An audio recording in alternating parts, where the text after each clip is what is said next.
I've been a fan of the Teenage Mutant Ninja Turtles since I was a kid. I remember watching the 2003 cartoon every time a new episode showed up. I remember trying to pirate it illegally on YouTube back when YouTube, copyright everything and people would upload stuff like anime starring cartoons on multiple parts on there. And I would watch some of the movies that came out. I loved TMNT and still do to this day, to the point where I have watched every single iteration of the animated series. But a couple years back in 2019, I finally decided to start reading the TMNT comics, and I picked up the IDW comic run of TMNT, with Kevin Eastman, one of the original creators of TMNT, alongside Tom Waltz, writing for well over 100 issues of the series, when it started back in August of 2011 and ended in April of 2024, running for roughly 13 years of publication with 150 issues, as well as some spin-offs focusing on the other Turtles, stuff like TMNT Universe, and some multitudes of crossovers with these Turtles in many different iterations. My favorite one was Batman and the TMNT, with those being fun crossovers. I can make a video on those at some point later on in the future. But Kevin Eastman, one of the creators of TMNT,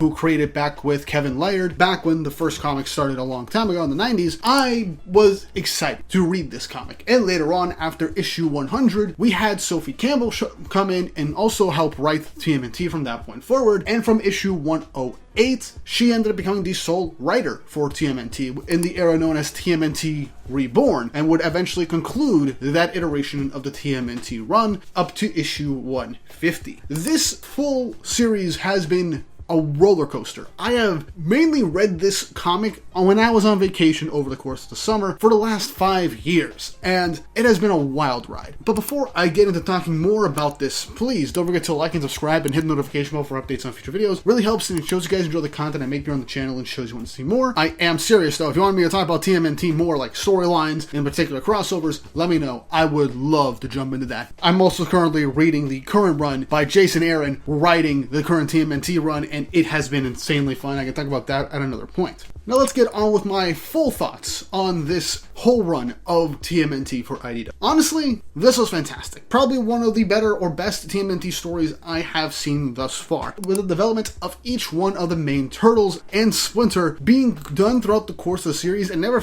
really felt like Turtles were kind of running in circles, spinning their wheels for the most part, just staying stagnant for the whole time. Something changes, something evolves for each of these characters, and it makes sense throughout each of these different iterations. Now, for the origins of the Turtles for this version of them, they are reincarnations of sons and a ninja master from Japan, the Hamato clan, from way off in ancient Japan, and after being betrayed by Orokusaki, the Shredder, and getting killed, their souls were reincarnated into the souls of 4 turtles and a rat that were in Stockman Labs. Alongside April O'Neil, who was working at the labs, something happened with the foot breaking in and experimental ooze getting on the Turtles and Splinter, and an alley cat, as eventually they would all get mutated. But Raph was taken away by this cat and have inevitably separated from the family. And the first volume basically centers around Leonardo, Donatello, Michelangelo, and Splinter trying to find Raphael after they've been mutated, with Splinter teaching them ninjutsu, turning them into ninjas. And I liked this touch.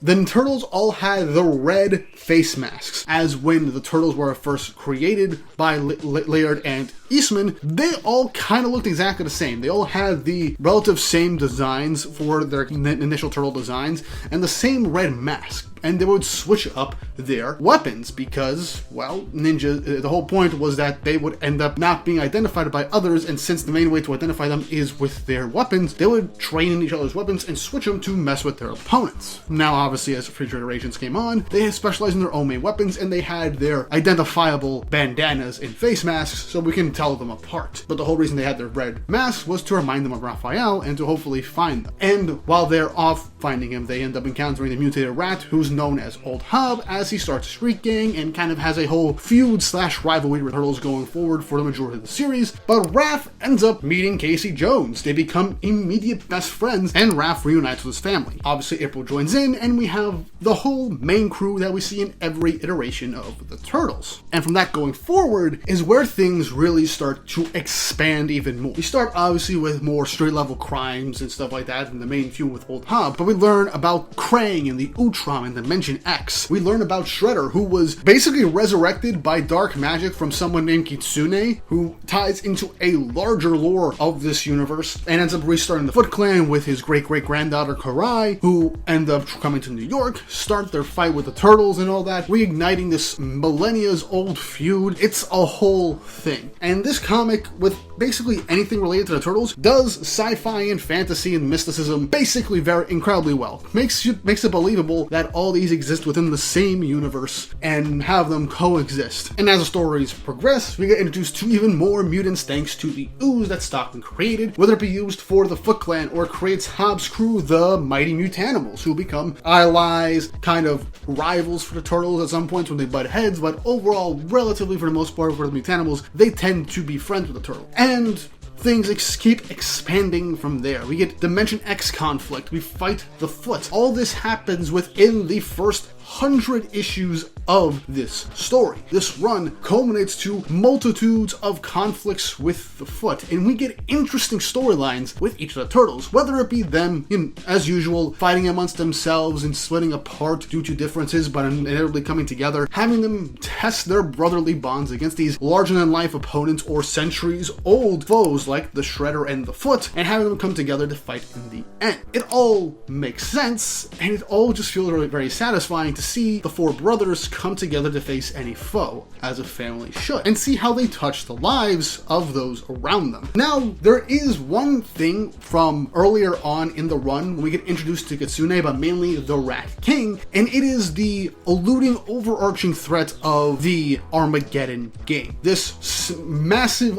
basic game between this group of near deity-like siblings called the Pantheon. Animal-based characters, anthropomorphic-based characters that have governance in their own little dimensions and stuff like that, and they face off in certain games and competitions over the years. But the Armageddon game that the Rat King creates is the big event that ends up more or less finishing off the TMNT story. It is basically the second to last arc of the series, because obviously you need an epilogue arc, which is also incredibly interesting and ties in some stuff that was foreshadowed before and during the Armageddon game, and ties in some other stuff that has been alluded to from previous story arcs throughout TMNT. Now, Armageddon game could be an entirely different video. I have my own thoughts and opinions on it. Overall, I enjoyed it, but I have some minor issues with that event that I can get into in its own video, but it was an enjoyable read. But I do want to mention this, because this has probably been stated if you look at TMNT Reborn, which is from issue 101 to 150 in the new volumes, setting up the new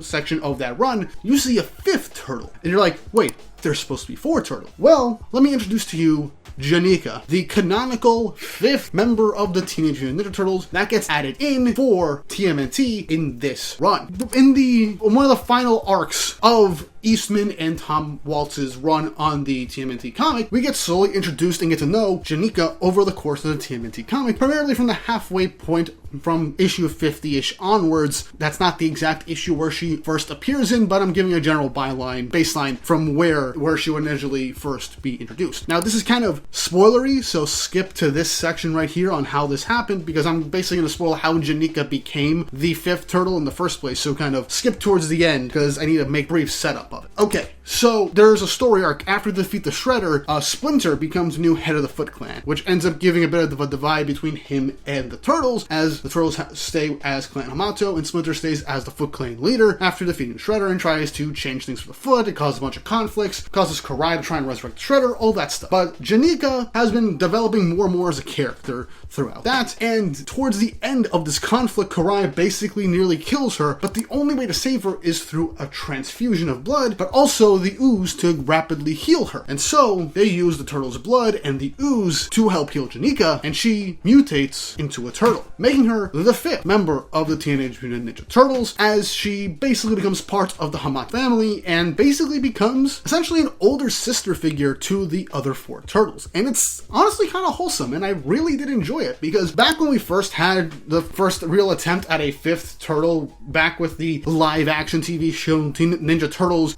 Next Generation or Mutant Mayhem or whatever the heck it was called, I forgot its name, I don't want to look it up because I do not care for it and it is very bad. They just introduced a fifth turtle out of nowhere, never really giving a real explanation, and so it was just that, and no one really cared about this character, and she just felt like nobody really. But with Janika, it was different. She was introduced earlier on in its run, towards the midpoint of its run, and over the course of a multitude of story arcs, we get to see her more and more, and she gets properly developed, more screen time, and slowly becomes part of the inner circle of the Ninja Turtles and their clan. And when the inevitable happens, where she needs to have this whole thing that causes her to mutate into a turtle, it doesn't feel shoehorned in or forced or just a last minute decision. It was built up, and her becoming a turtle basically fully made her part of the Hamato clan and fully made her part of the family in more ways than one, as she was slowly becoming, well, part of their family over the course of the series, thanks to Splinter, and now she is basically their older sister type in this group dynamic, and it adds extra stuff to the dynamic for the turtles that we never really see in a lot of stories for the most part, and it's a nice fresh coat of paint on the series, which leads us into the TMNT Reborn saga of it, which is only 50 issues long, but again, that ran for like a little over 4 years, pretty much 4 years, and it was a good run, because kind of spoilery essence thing, but I gotta tell you to set up what this section of the story is about. But after the events of the final of that one bit massive arc, basically I call the Foot Clan War arc or whatever, Hob ends up making a giant mutagen bomb, which ends up causing a good chunk of New York to mutate, having it be walled off, being called Mutant Town. And a good chunk of this TMNT Reborn saga is the Turtles basically figuring out their way in the world now, trying to help these people that have now become freshly mutated, as there's no real way to go back, hoping to build up this town, help set up real society and stuff like that, some law enforcement, some rules, some laws, and make sure everybody can basically live their lives. And it's an interesting take to go with, as the Turtles are essentially part of society and they never really have to hide anymore. They can be out in the open, they start their own dojo, help with self-defense.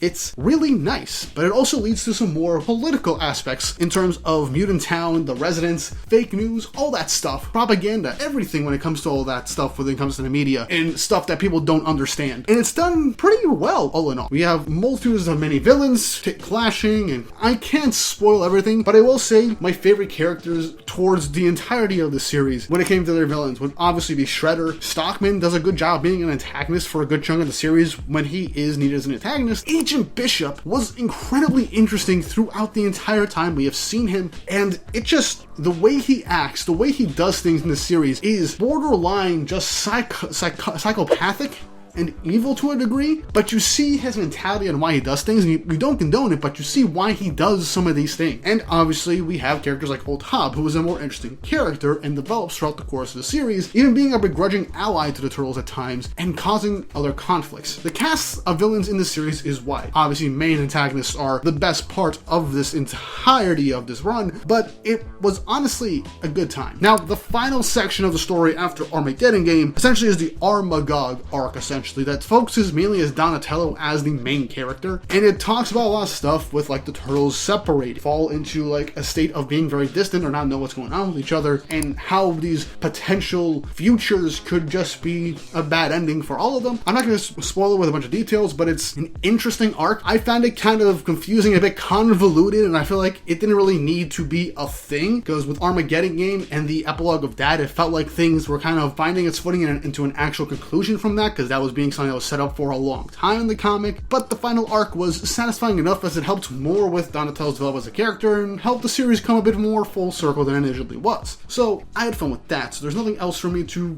really say on the matter. But overall, this comic for TMNT, this whole run, all 150 issues of it, is a must read. If you're a TMNT fan, you will love it. You'll love the action, you'll love the drama, you'll love the characters. The artwork throughout, even with changes in some of the artists for specific issues, is honestly really great, and a lot of times ends up making things pop more whenever the art changes for a specific issue and elevate the storytelling. I love this run, I really do, and what's going on with Jason Aaron's run right now is incredibly interesting, and I'm excited to keep reading month after month. There's only 10 issues out right now, and I highly recommend you read that as well, but I can break down those stories when the time comes. But that's all I really gotta say about the matter. I know I kind of talked your ear off for the most part, but like, there's a lot I would love to say day, but if I talked about the entirety of the run, this will be multiple hours long if I went in depth on everything. So if you want me to talk about specific arcs or characters or stuff like that, let me know in the comments down below. I would love to talk more Turtles with you guys. As outside of DC and Marvel, I love IDW's Turtles. I'm planning to start reading Sonic comics, I'm planning to start reading Image Comics' Spawn and the entirety of the Massiverse as well, but that's a lot of stuff I want to get into. Let me know your thoughts and opinions in the comment section down below on the TMNT comic. If you are a fan, if you want me to talk more TMNT, let me know. And once more, if you haven't already, like and subscribe and hit the notification bell for updates on future videos. Really helps and shows you guys enjoy what I make here on the channel and shows you want to see more. Now with all that said and done, hope you all have an awesome day.